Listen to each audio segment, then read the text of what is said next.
کیا ماورا ولید کو اس بات پر راضی کر لے گی کہ وہ دار شہوار کے پاس جا کر اس سے دو ٹوک بات کرے تاکہ ہمیشہ کے لیے یہ معاملہ ختم ہو جائے؟ اور کیا واقعی ولید ماورا کی بات مان کر دار شہوار سے ملنے جائے؟ آنے والے ڈرامے کے ایک ساتھ نہایت ہی دلچسپ ہونے والے ہیں۔ ماورا ولید سے کہتی ہے، ولید، دار شہوار میں اتنی ہمت آ گئی ہے کہ وہ یہ سمجھنے لگی ہے کہ تم اس سے محبت کرتے ہو، حالانکہ تم نے تو صرف ہمدردی میں اس کی جان بچائی تھی، لیکن اس نے اس ہمدردی کو محبت سمجھ لیا ہے۔ یہ غلط فہمی صرف تم ہی دور کر سکتے ہو۔ ولید جواب دیتا ہے، ماورا، دار شہوار نے کبھی میری محبت کی قدر نہیں کی، اب میں اسے کسی بات کا یقین دلانے والا نہیں۔ ماورا فکر مندی سے کہتی ہے، ولید، وہ تمہیں مجھ سے چھیننے کی کوشش کرے گی اور میں ایسا کبھی برداشت نہیں کروں گی۔ ایک بار پہلے بھی وہ دعا کی خاطر مجھے طلاق دلوانا چاہتی تھی، لیکن اب اگر اس نے ایسا کچھ سوچا تو میں ہرگز برداشت نہیں کر پاؤں گی۔ ولید پریشان ہو کر پوچھتا ہے، تو پھر تم چاہتی کیا ہو ماورا؟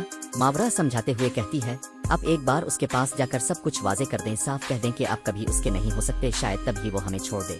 ولید ماورا کی بات مان لیتا ہے اور کہتا ہے، ٹھیک ہے ماورا، اگر تم چاہتی ہو تو میں اس سے جا کر سب کچھ کلیئر کر دوں گا۔ لیکن دل ہی دل میں ماورا سوچتی ہے کہ کہیں اس نے ولید کو دار شہوار کے پاس بھیج کر غلطی تو نہیں کر دی۔ پھر فوراً یہ احساس ہوتا ہے کہ اگر وہ اجازت نہ بھی دیتی تو دار شہوار کے بار بار اصرار پر ولید ایک نہ ایک دن اس سے ضرور ملنے جاتا۔ ولید گھر سے نکلتا ہے تو ماورا بھی دوسری گاڑی میں ڈرائیور کو حکم دیتی کہ صاحب کی گاڑی کے پیچھے لگاؤ، اسے ولید پر تو بھروسہ ہے لیکن دار شہوار پر نہیں، اس لیے وہ فیصلہ کرتی ہے کہ سب کچھ اپنی آنکھوں سے دیکھ۔ جیسے ہی ولید دار شہوار کے گھر پہنچتا ہے، دار شہوار خوشی سے کہتی ہے، ولید، شکر ہے تم آ گئے، ایسا لگ رہا ہے جیسے ہم پھر اپنے پرانے وقت میں لوٹ آئے ہیں۔ ولید سختی سے کہتا ہے، پرانا وقت کبھی واپس نہیں آ سکتا۔ دار شہوار روتے ہوئے کہتی ہے، اگر تم چاہو تو سب کچھ پہلے جیسا ہو سکتا ہے۔ ولید تلخ لہجے میں جواب دیتا ہے، ایسا خیال دل سے نکال دو، میں صرف ماورا سے محبت کرتا ہوں اور اسے چھوڑنے کا سوچ بھی نہیں سکتا۔ تم نے اس وقت مجھے اور دعا کو تنہا چھوڑا جب ہمیں تمہاری سب سے زیادہ ضرورت تھی، تمہاری ہی وجہ سے میری بیٹی دنیا سے چلی گئی، اب میں دوبارہ اپنا گھر برباد کروں گا۔ یہ سنتے ہی دار شہوار اس کا ہاتھ پکڑ کر کہتی ہے،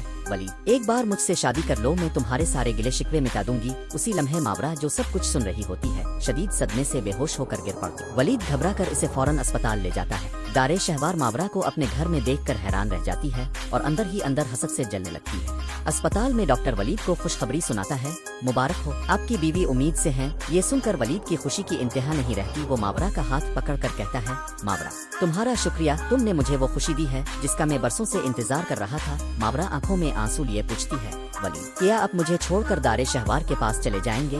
ولید مضبوط لہجے میں جواب دیتا ہے، ہرگز نہیں ماورا، میں صرف تمہارا ہوں اور ہمیشہ تمہارا ہی رہوں گا۔ تو دوستو، آپ کے خیال میں کیا دار شہوار ولید کو پانے کے لیے ماورا اور اس کے بچے کو نقصان پہنچانے کی کوشش کرے گی یا نہیں؟ اپنی رائے کمنٹس میں ضرور دیجیے گا۔